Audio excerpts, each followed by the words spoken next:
Welcome to Barkhausen Nature Bites. Today we're talking about mourning doves. Tune in for 6 p.m. and we'll talk about evening doves.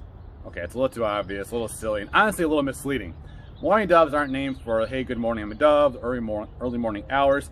They're named for their sad cooing call they do, their little sound that they do. That sounds kind of sad, like they're in mourning, so mourning with a U. And you'll actually hear in the background, here's one calling us up in the tree. And mourning doves are definitely one of the more widespread bird species here in North America, with numbers somewhere between a couple birds and 500 million. Haven't been able to nail that number down, but definitely quite a bit of mourning doves here in North America. And here in Wisconsin, there's almost like two groups. Some of the mourning doves here in Wisconsin will migrate to the southern part of the country, southern states for the winter. Other mourning doves will stick around here all winter long, so really all year long. And mourning doves are going to primarily eat seeds and grains, and a lot of them.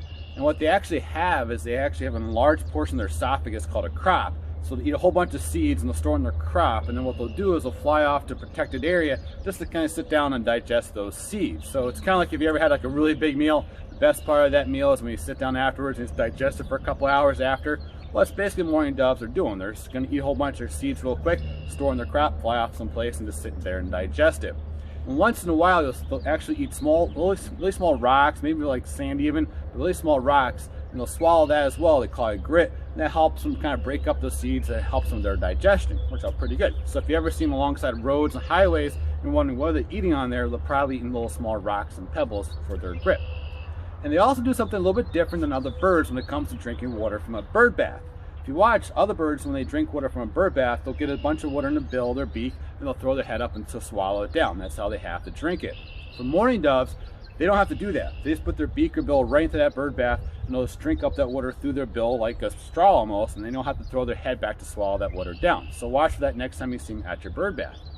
And right about now, so it's just about end of April, they're going to be nesting. That's why I kind of picked this spot. There's a mourning dove nest right here behind me.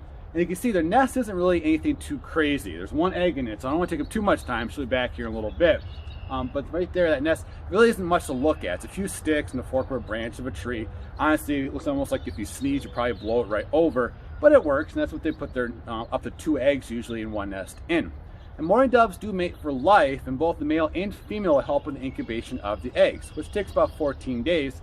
And then the nestlings will hatch, and both the parents are going to feed the young. And they're going to feed the young something kind of weird you might not expect from a bird. It's called crop's milk or pigeon's milk.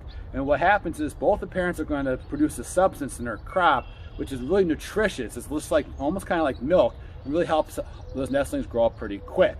I probably would not get into the idea of doing mourning dove milk farming or anything like that. That wouldn't work out too good. But it's something that both parents are going to produce and feed those nestlings for about 15 days. Nestlings are going to leave the nest, and they'll hang around the nest here for about a week or two. That parent, though, that pair of mourning doves, they're going to have maybe up to 6 broods, so clutches of eggs each year. So definitely can be a lot of doves to love in the area. So mourning doves, one of those birds that we see all the time. Sometimes we take them for granted. A lot of cool things about them. So kind of look at them next time. Kind of think of some of the cool adaptations that they have. And really, there's nothing better than waking up and hearing that morning call of the mourning dove early in the morning. Thanks for watching Barkhausen Nature Bites.